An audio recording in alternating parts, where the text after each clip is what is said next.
ಎಲ್ಲರಿಗೂ ನಮಸ್ಕಾರ. ಹಣದ ಬಗ್ಗೆ ನಾವು ನಮ್ಮ ಅಪ್ಪ ಅಮ್ಮನಿಂದ ಏನೆಲ್ಲ ಕೇಳಿರ್ತೀವಿ ಅಲ್ವಾ? ಆದರೆ ಅವರು ಹೇಳ್ಕೊಟ್ಟ ಪಾಠಗಳು ನಿಜವಾಗ್ಲೂ ನಮ್ಮನ್ನ ಶ್ರೀಮಂತರನ್ನಾಗಿ ಮಾಡ್ತಾ? ಬನ್ನಿ, ರಾಬರ್ಟ್ ಕಿಯೋಸಾಕಿ ಅವರ ರಿಚ್ ಡ್ಯಾಡ್ ಪೂರ್ ಡ್ಯಾಡ್ ಪುಸ್ತಕದಲ್ಲಿರೋ ಒಂದೇ ಒಂದು ನಿಯಮ ನಮ್ಮ ಆರ್ಥಿಕ ಚಿಂತನೆಯನ್ನೇ ಹೇಗೆ ಬುಡಮೇಲು ಮಾಡ್ಬೋದು ಅಂತ ನೋಡೋಣ. ನೋಡಿ, ಈ ಒಂದು ವಾಕ್ಯ ಇದೆಯಲ್ಲ, ಇದು ಹಣಕಾಸಿನ ಜಗತ್ತಿನ ಬಹುದೊಡ್ಡ ತಪ್ಪು ಕಲ್ಪನೆಯನ್ನೇ ಬಯಲು ಮಾಡುತ್ತೆ. ಅಂದ್ರೆ ನಾವು ಕಷ್ಟಪಟ್ಟು ದುಡಿದು ತಗೊಳ್ಳೋ ಮನೆ, ಕಾರು ಇವೇ ನಮ್ಮನ್ನ ಸಾಲದ ಸುಳಿಯಲ್ಲಿ ಸಿಲುಕಿಸ್ತಾ ಇವೆಯಾ? ಇದೊಂದು ರೀತಿ ಶಾಕಿಂಗ್ ಅನ್ಸ್ಬೋದು ಅಲ್ವಾ? ಬನ್ನಿ, ಈ ಮಾತಿನ ಹಿಂದಿನ ಸತ್ಯ ಏನು ಅಂತ ಸ್ವಲ್ಪ ಆಳವಾಗಿ ನೋಡೋಣ. ಸರಿ, ಹಾಗಾದ್ರೆ ಆ ಒಂದೇ ಒಂದು ಸಿಂಪಲ್ ರೂಲ್ ಯಾವುದು? ಲೇಖಕರ ಪ್ರಕಾರ ಫೈನಾನ್ಷಿಯಲ್ ಲಿಟ್ರಸಿ ಅಂದ್ರೆ ಹಣಕಾಸಿನ ಸಾಕ್ಷರತೆಯ ಅಡಿಪಾಯವೇ ಈ ನಿಯಮದ ಮೇಲಿದೆಯಂತೆ. ಇದನ್ನ ಸರಿಯಾಗಿ ಅರ್ಥ ಮಾಡ್ಕೊಂಡ್ರೆ ಸಾಕು, ಶ್ರೀಮಂತರಾಗೋ ದಾರಿ ತೆರೆದ ಹಾಗೇನೆ. ರೂಲ್ ನಂಬರ್ 1, ಅಸೆಟ್ ಅಂದ್ರೇನು, ಲಯಬಿಲಿಟಿ ಅಂದ್ರೇನು ಅಂತ ಮೊದಲು ತಿಳ್ಕೋಬೇಕು. ಆಮೇಲೆ ಬರೀ ಅಸೆಟ್ಗಳನ್ನೇ ಕೊಂಡ್ಕೊಳ್ಬೇಕು. ಕೇಳೋಕೆ ಇದು ತುಂಬಾ ಸಿಂಪಲ್ ಅನ್ಸ್ಬೋದು, ಆದರೆ ನಮ್ಮ ಸ್ಕೂಲ್ ಕಾಲೇಜ್ಗಳಲ್ಲಿ ಯಾರು ಹೇಳ್ಕೊಡ್ದ ಈ ಪಾಠ ಇದೆಯಲ್ವಾ, ಇದೇ ನಮ್ಮ ಫೈನಾನ್ಷಿಯಲ್ ಫ್ರೀಡಮ್ ಕಡೆಗಿನ ಮೊದಲ ಮತ್ತು ಅತಿ ಮುಖ್ಯವಾದ ಹೆಜ್ಜೆ.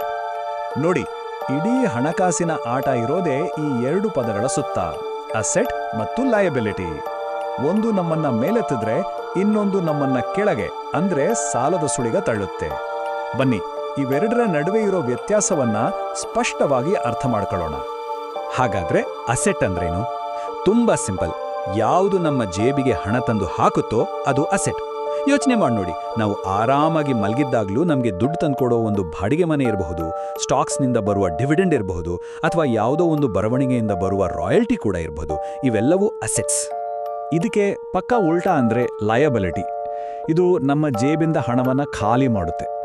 ನಾವು ಓಡಾಡೋ ಕಾರ್ನ ಲೋನ್ ಇರ್ಬೋದು, ಕ್ರೆಡಿಟ್ ಕಾರ್ಡ್ ಬಿಲ್, ಪರ್ಸನಲ್ ಲೋನ್ಗಳು, ಇವೆಲ್ಲ ನಾವು ಕಷ್ಟಪಟ್ಟು ದುಡಿದ ಹಣವನ್ನ ನಿರಂತರವಾಗಿ ಹೊರಗೆಳೆಯುತ್ತಲೇ ಇರುತ್ತೆ ಅಲ್ವಾ? ಸರಿ, ಈಗ ಈ ಅಸೆಟ್ ಮತ್ತು ಲಯಬಿಲಿಟಿ ಅನ್ನೋದು ಬಡವರು, ಮಧ್ಯಮ ವರ್ಗದವರು ಮತ್ತು ಶ್ರೀಮಂತರ ಜೀವನದಲ್ಲಿ ಹಣದ ಹರಿವನ್ನ ಅಂದ್ರೆ ಕ್ಯಾಶ್ ಫ್ಲೋ ಅನ್ನ ಹೇಗೆ ನಿರ್ಧರಿಸುತ್ತೆ ಅನ್ನೋದನ್ನ ನೋಡೋಣ. ಇಲ್ಲಿ 3 ಬೇರೆ ಬೇರೆ ಕಥೆಗಳಿವೆ. ಮೊದಲನೇದು ಬಡವರ ಕ್ಯಾಶ್ ಫ್ಲೋ. ಇದು ತುಂಬಾ ನೇರ. ತಿಂಗಳ ಸಂಬಳ ಕೈಗೆ ಬರುತ್ತೆ, ಬಂದ ತಕ್ಷಣ ಅದು ಮನೆ ಬಾಡಿಗೆ, ಊಟ, ತಿಂಡಿ, ಟ್ಯಾಕ್ಸ್ ಅಂತ ಖರ್ಚಾಗಿ ಹೋಗುತ್ತೆ. ಇಲ್ಲಿ ಅಸೆಟ್ಸ್ ಖರೀದಿಸೋ ಯೋಚನೆ ಬರೋದಿಲ್ಲ. ಇದೊಂದು ರೀತಿ ತಿಂಗಳಿಂದ ತಿಂಗಳಿಗೆ ಜೀವನ ದೊಡ್ಡೋ ಥರ. ಈಗ ಮಧ್ಯಮ ವರ್ಗದವರ ಕಥೆ ನೋಡೋಣ. ಇದು ಸ್ವಲ್ಪ ಟ್ರಿಕಿ. ಇಲ್ಲಿ ಸಂಬಳ ಜಾಸ್ತಿ ಆದಾಗ ಜನ ಆಸೆಟ್ಸ್ ಬದಲು ಲಯಬಿಲಿಟಿಗಳನ್ನ ಅಂದ್ರೆ ಹೊಣೆಗಾರಿಕೆಗಳನ್ನ ಹೆಚ್ಚಿಕೊಂಡುಕೊಳ್ತಾರೆ. ದೊಡ್ಡ ಮನೆ ಲೋನ್, ಹೊಸ ಕಾರು ಲೋನ್, ಈ ಲಯಬಿಲಿಟಿಗಳು ಅವರ ಖರ್ಚನ್ನ ಇನ್ನಷ್ಟು ಹೆಚ್ಚಿಸುತ್ತೆ. ಅಂದ್ರೆ ಸಂಬಳ ಹೆಚ್ಚಾದಷ್ಟು ಖರ್ಚು ಕೂಡ ಜಾಸ್ತಿ ಆಗುತ್ತೆ. ಇದೇ ವಿಷವರ್ತುಲಕ್ಕೆ ರಾಬರ್ಟ್ ಕಿಯೋಸಾಕಿ ರ್ಯಾಟ್ ರೇಸ್ ಅಂತ ಕರೆಯೋದು. ಆದ್ರೆ ಶ್ರೀಮಂತರ ಆಟನೇ ಬೇರೆ. ಅವರ ಸಂಪೂರ್ಣ ಫೋಕಸ್ ಇರೋದು ಅಸೆಟ್ ಕಾಲಮ್ ಅನ್ನ ಸ್ಟ್ರಾಂಗ್ ಮಾಡೋದ್ರಲ್ಲಿ. ಅವರು ರಿಯಲ್ ಎಸ್ಟೇಟ್, ಸ್ಟಾಕ್ಸ್, ಬಿಸ್ನೆಸ್ ಹೀಗೆ ಅಸೆಟ್ಸ್ಗಳನ್ನೇ ಖರೀದಿಸ್ತಾರೆ. ಈ ಅಸೆಟ್ಗಳು ಅವರಿಗೆ ಆದಾಯ ತಂದುಕೊಡುತ್ತೆ. ಆ ಆದಾಯದಿಂದಲೇ ಅವರು ತಮ್ಮ ಖರ್ಚುಗಳನ್ನು ನಿಭಾಯಿಸ್ತಾರೆ. ನೋಡಿ, ಇಲ್ಲಿ ಅವರು ಹಣಕ್ಕಾಡಿ ಕೆಲಸ ಮಾಡ್ತಾ ಇಲ್ಲ, ಬದಲಾಡಿ ಹಣ ಅವರಿಗಾಡಿ ಕೆಲಸ ಮಾಡುತ್ತೆ. ಅದೇ ದೊಡ್ಡ ವ್ಯತ್ಯಾಸ. ಸರಿ, ಇಲ್ಲಿವರೆಗೂ ಅರ್ಥ ಆಯ್ತಲ್ವಾ? ಹಾಗಾದ್ರೆ ಈಗ ಒಂದು ದೊಡ್ಡ ಪ್ರಶ್ನೆಗೆ ಬರೋಣ. ನಮ್ಮ ಸ್ವಂತ ಮನೆ ಅದು ಅಸೆಟಾ ಅಥವಾ ಲಯಬಿಲಿಟಿನಾ? ನಮ್ಮ ಸಮಾಜದಲ್ಲಿರೋ ಅತಿ ದೊಡ್ಡ ನಂಬಿಕೆನೇ ಈಗ ಪ್ರಶ್ನೆ ಮಾಡೋಣ. ಒಂದು ಸ್ವಂತ ಸೂರ್ ಇರಬೇಕು, ಅದೇ ನಮ್ಮ ಜೀವನದ ಅತಿ ದೊಡ್ಡ ಆಸ್ತಿ. ಈ ಮಾತನ್ನ ನಾವೆಲ್ಲರೂ ಕೇಳಿ ಬೆಳೆದಿದ್ದೀರಿ ಅಲ್ವಾ? ಆದ್ರೆ ನಾವು ಈಗಷ್ಟೇ ಕಲಿತ ಡೆಫಿನಿಷನ್ ಪ್ರಕಾರ ನೋಡಿದ್ರೆ ಇದು ನಿಜವಾಗ್ಲೂ ಸತ್ಯನಾ? ರಾಬರ್ಟ್ ಕಿಯೋಸಾಕಿ ಪ್ರಕಾರ ನಾವು ವಾಸಿಸುವ ಮನೆ ಅನ್ನೋದು ಆಸೆಟ್ ಅಲ್ಲ, ಬದಲಿಗೆ ಅದೊಂದು ದೊಡ್ಡ ಲಯಬಿಲಿಟಿ. ಯಾಕೆ ಗೊತ್ತಾ? ಯಾಕಂದ್ರೆ ಅದು home loan, EMI, property tax, insurance, maintenance ಅಂತ ಪ್ರತಿ ತಿಂಗಳು ನಮ್ಮ ಜೇಬಿಂದ ಹಣವನ್ನ ತೆಗಿತಾನೇ ಇರುತ್ತೆ. ಅಷ್ಟೇ ಅಲ್ಲ, ಆ ಹಣವನ್ನ ಬೇರೆ ಕಡೆ ಇನ್ವೆಸ್ಟ್ ಮಾಡಿದ್ರೆ ಎಷ್ಟು ಲಾಭ ಬರ್ತಿತ್ತೋ ಆ ಅವಕಾಶವನ್ನು ನಾವು ಕಳ್ಕೊಳ್ತೀವಿ. ಅಂತ ಮನೆನೇ ತಗೋಬಾರ್ದು ಅಂತಲ್ಲ ಇದರರ್ಥ. ಬದಲಾಗಿ ತಗೊಳ್ಳೋ ಮನೆಗೆ ಬೇಕಾದ ಹಣವನ್ನ ಸಂಬಳದಿಂದ ಕಟ್ಟೋ ಬದಲು ನಮ್ಮ ಅಸೆಟ್ಗಳಿಂದ ಬರುವ ಆದಾಯದಿಂದ ಕಟ್ಟಬೇಕು. ಆಗ ಮನೆ ಅನ್ನೋದು ಒಂದು ಹೊರೆ ಆಗಲ್ಲ, ಬದಲಾಗಿ ನಮ್ಮ ಆರ್ಥಿಕ ಯಶಸ್ಸಿನ ಒಂದು ಸಿಂಬಲ್ ಆಗತ್ತೆ. ಸರಿ, ಹಾಗಾದ್ರೆ ನಿಜವಾದ ಸಂಪತ್ತು ಅಂದ್ರೇನು? ನಾವು ಅಂದ್ಕೊಂಡ ಹಾಗೆ ಬ್ಯಾಂಕ್ ಬ್ಯಾಲೆನ್ಸ್ ಅಥವಾ ದೊಡ್ಡ ಬಂಗ್ಲೆನಾ? ಖಂಡಿತ ಅಲ್ಲ. ಸಂಪತ್ತಿನ ನಿಜವಾದ ಅರ್ಥವೇ ಬೇರೆ ಇದೆ. ಬನ್ನಿ ನೋಡೋಣ. ಬಕ್ಮಿನ್ಸ್ಟರ್ ಫುಲ್ಲರ್ ಅವರ ಈ ಮಾತು ನೋಡಿ. ಇವತ್ತು ನಾನು ಕೆಲಸ ಮಾಡೋದನ್ನ ನಿಲ್ಸಿದ್ರೆ ಮುಂದಕ್ಕೆ ಎಷ್ಟು ದಿನ ಬದುಕಬಲ್ಲೆ ಅಂತ.